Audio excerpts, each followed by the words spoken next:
Support comes from New York State United Teachers, a union of professionals standing with more than 600,000 workers in education, human services, and healthcare with the Our Voice, Our Values, Our Union campaign. And United University Professions, representing 37,000 academic and professional employees at SUNY campuses and teaching hospitals across New York State. Frederick E. Cole, President, uupinfo.org. And we are also pleased to welcome New York State Comptroller Thomas DiNapoli. Thank you very much for being with us. What a pleasure to have you on our program. Thank you. Great to be with all of you. All right. What do you make of it? Well, I think there was a collective sigh of relief at the end of the governor's comments. It was, I think, from many points of view, a long time in coming, but glad the day finally came. And it's important that the state be able to move forward from, what has been a very difficult period. And I think the governor did the right thing.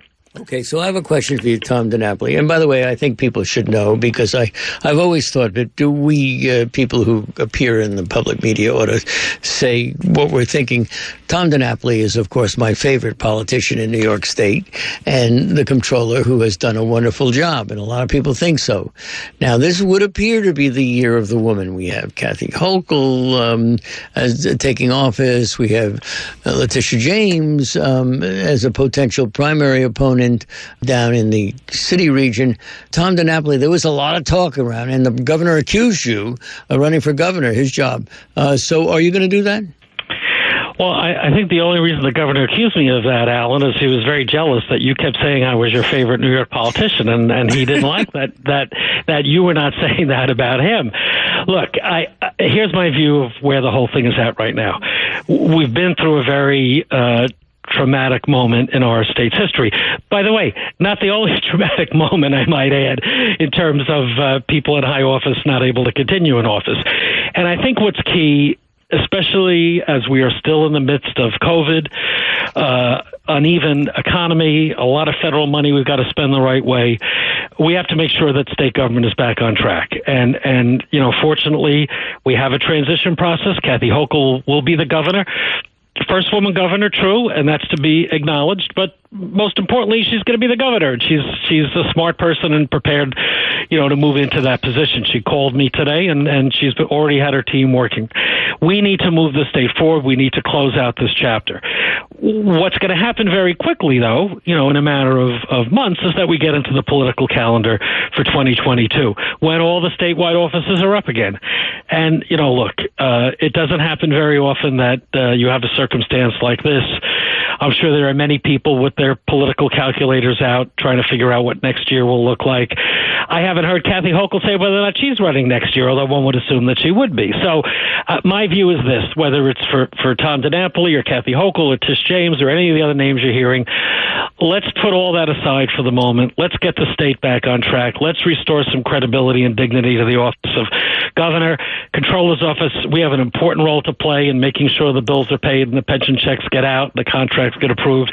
We want to be supportive to Governor Hochul to get the state back on track, and we'll see how the politics play out when we get into next year. When it comes to the Tom DiNapoli political calculator, though, does the Kathy Hochul part of the equation figure in? The challenge for Tom DiNapoli, I'll talk about him in the abstract, is that he happens to like the job that he's doing. He considers it a great privilege to be control of the state of New York and to have been elected 3 times by the people of this great state.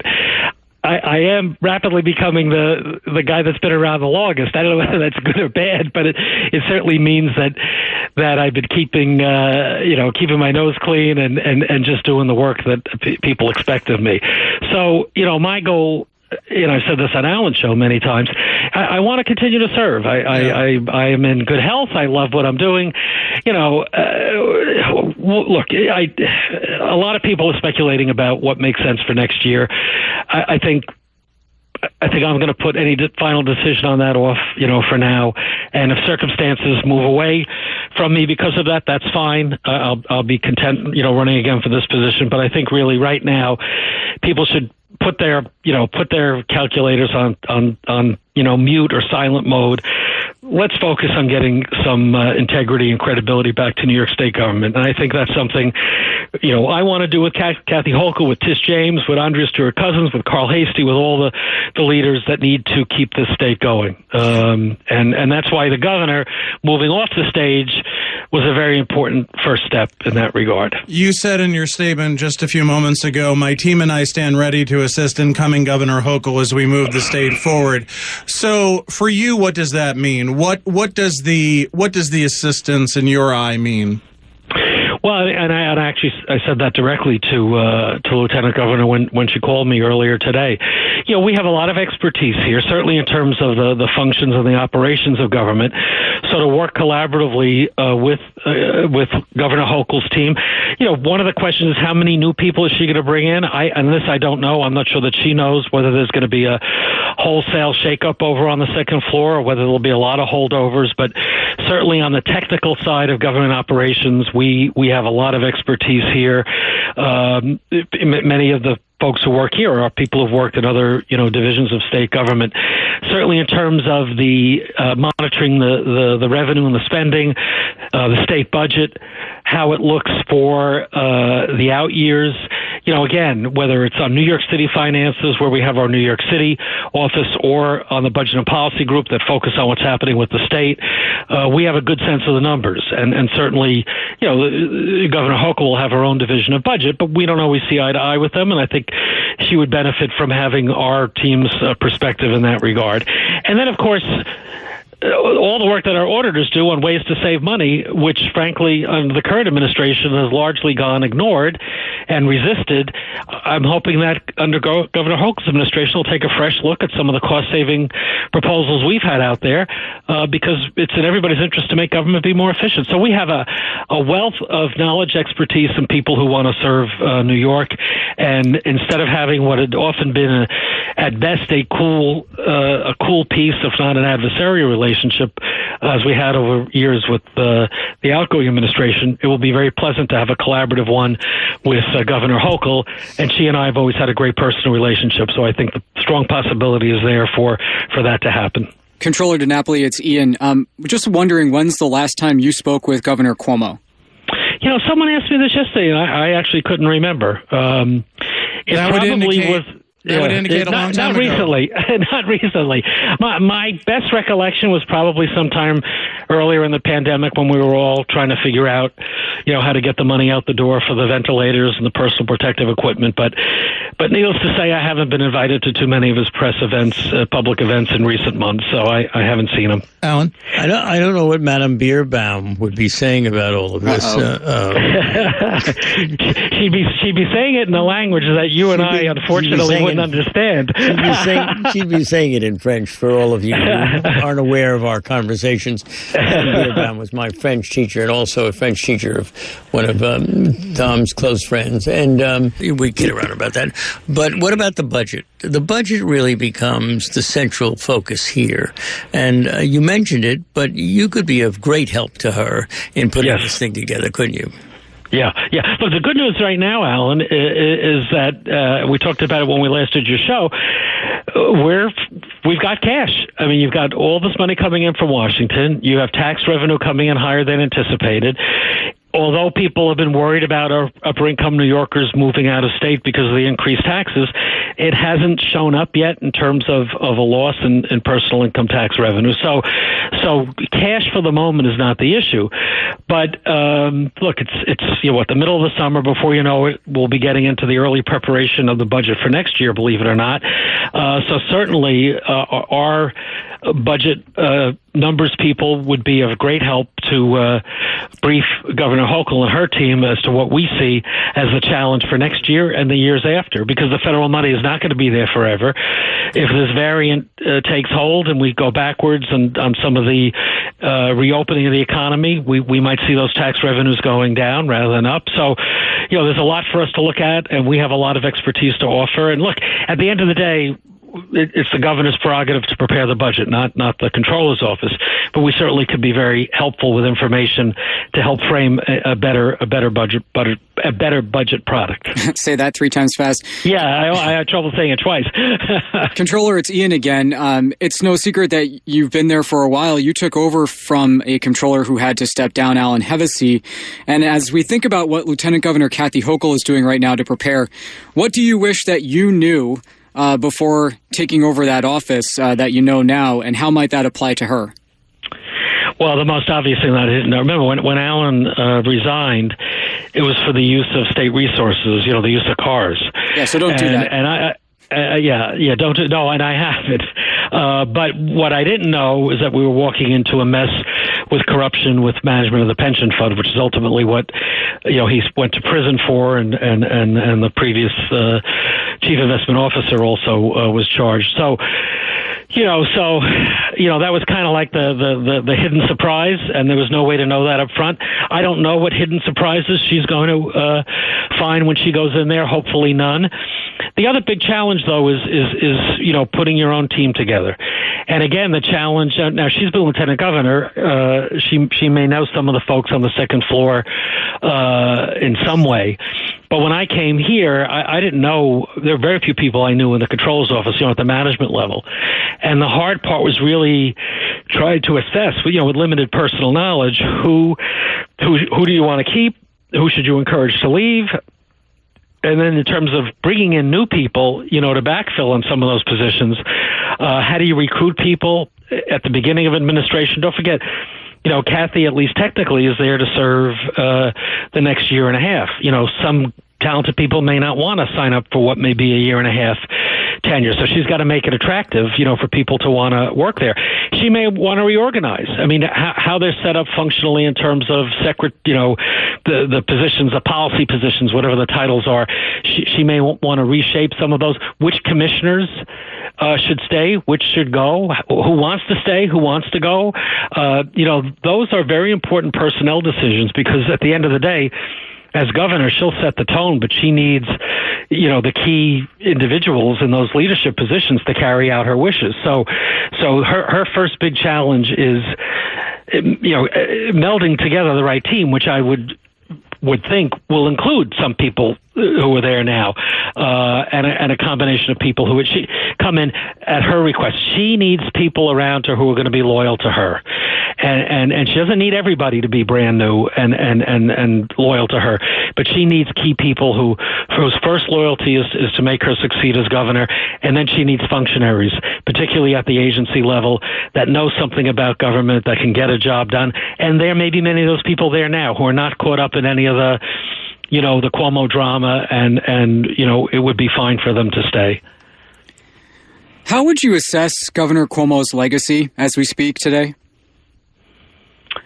Well, I think that's always the tragedy on a personal level for anybody that has to leave under a cloud, is that if they've done any good, right, the good will, at least in the short run, not likely be remembered too strongly. I think in the case of Governor Cuomo, and I think he did it today, right? I didn't hear the whole speech. I was actually in a audit committee meeting, so I caught the latter part of it, but he certainly recounted some of what he considered to be achievements, the SAFE Act, marriage equality, some of the infrastructure changes, the notion of the progressive capital of the nation, and so on. You would certainly have to look at the arc of his tenure and say that there were some significant legislative and administrative achievements that he made. How much of that legacy will shine brightly in comparison to the circumstances under which he leaves? That'll be for the historians and, the political commentators and the Shartak columns to come, to make that judgment. But it would be unfair of me to suggest in any way that there weren't some significant achievements and milestones during his tenure. There certainly were. When you look at just what we're going through now, I mean, it seems like it's hard for just not all of us, and I'm thinking about Well, I mean, I guess I'm even thinking about the Trump administration. I'm thinking about COVID. I'm thinking about this particular chapter. It seems like a lot of New Yorkers remain scarred and, quite frankly, don't know where we're going to next. We don't know how we're going to get our kids on the bus in 2 weeks. We don't know how our economic futures look. And it seems incumbent upon, yes, you in elected office, but all of us to figure out what that is and to at some point apply some sort of ointment to that scarring. And I'm just wondering what your thoughts are on that of how we heal. Well, I think you're asking a very profound question, and I do think you're certainly right. The national mood and tone is part of it, and probably beyond our best efforts to deal with. But I mean, sitting where I'm sitting, as we pointed out, I came in, because of a scandal, and was here for the Spitzer resignation, here for David Patterson's, inability to successfully get reelected. Now with Andrew, we haven't even talked about the legislative leaders that have come and gone. We're only on till 4. Yeah, no, I know. I mean, it's a long list. It's a problem. I mean, look, it's a problem for New Yorkers to look and say, what the hell is going on? I guess I would say this, on the good news front, and I see this every day in my agency, you have many dedicated civil servants. They're not political people. They're government service people, and they work very hard to get the job done. And even during COVID, or especially during COVID, they've been on the front lines. And same thing for our local government leadership as well. The reason why Governor Cuomo resigning becomes so important is that some of those big policy questions about the economy, about the ability to get, for example, the rent relief money out the door that's been sitting there, to straighten out the way unemployment's been handled, to go from micromanaging what we're telling the schools to do, where now the latest is each school district decides for themselves. All of this in recent weeks has been, the governor's problems have been a distraction, and there hasn't been an ability from the top of state government to provide more clear direction, and certainly agency heads, below the governor level have been confused because the news has all been distracting, about the Cuomo drama. Well, now that's going to be behind us. And so, what needs to happen is, we need to give Kathy Hochul the chance to get it all back on track, work with her to put a good team together. And if the school districts would like more clear direction on what to do, let's give it to them. Let's use the best science. Let's not have it be every person for themselves on something like this. And I think, with a fresh start, we'll be able to demonstrate, that government is working and that is responsive to people. At the end of the day, that's going to be the first ointment to put on the wound. And then, the ultimate healing, a little more civility. I mean, the conversation, the rhetoric has been raw. I was on the receiving end, not so much recently, but in past years of, very negative comments coming out of the governorship. It would be nice to have a governor that's not going to take pot shots at other elected officials. I don't think that's Kathy Hochul's style. I think that sets a model and a standard of behavior that I think people will welcome also. So, yeah, I think that there are things we could do to heal the wounds, and I'm hoping that my office can play a role in that regard. Can you tell us anything about the conversation you had other than what you've laid out here? I mean, how long did you talk? Yeah. Oh, it was very brief. I think she was calling a lot of people. Fortunately, she called at a moment that I was able to pick up right away. And I just assured her, as I had said in my public statement, that my team and I are ready to help. And I said, I hope you've got some ideas. And she said, Tom, we've been working on it. My team is ready to go. So it was a brief conversation, but certainly a positive one. It's funny, Tom DiNapoli. You come out of the legislative process. You were an assemblyman. You know your stuff and your politics, but you don't sound like a politician. You don't fight like a politician. You don't go for unnecessary combativeness. And so how did that happen? I mean, how did it happen? You got in the legislature. You graduated to the comptroller's spot. You've done brilliantly there, but you don't have, sort of the political demeanor. I don't know whether you just insulted me or complimented me, but I'll take it. I'll take it as a good analysis of who I am. Alan, I am too old to change. I mean, this is kind of how I've always been, and it served me pretty well. I mean, maybe there are, other situations where maybe if I had a different personality, I might have excelled sooner, or, I'm kind of like the slow and steady, guy in politics. Maybe 20 years was too long to hang around the legislature, but I was able to get a lot done, and it positioned me to become controller. And now, and Alan, you certainly remember, there were people who said I wasn't going to last 2 days in this job, Yep. And here it is 15 years later. Well, who's the last person standing? And look at all the folks that have come and gone that were supposedly more brilliant and more aggressive and more this and more that. But, especially for the controller's job, I'd like to think that, my personality is a good fit for staying above the fray and doing something, just with credibility and with a steady hand. And that's how I've always been. That's how I was raised to be. Not going to change at this point. I was struck by something you just said of being, too old to change. And that was basically the point that the governor was making today, that I'm 63 years old and I'm following an older set of rules. I'm following an older set of guidelines, that this is the way we always used to do it. Well, I mean, look, the women that came forward showed a great deal of courage, and certainly the instances that were contained in the Attorney General's report, and certainly excerpts that I read, indicated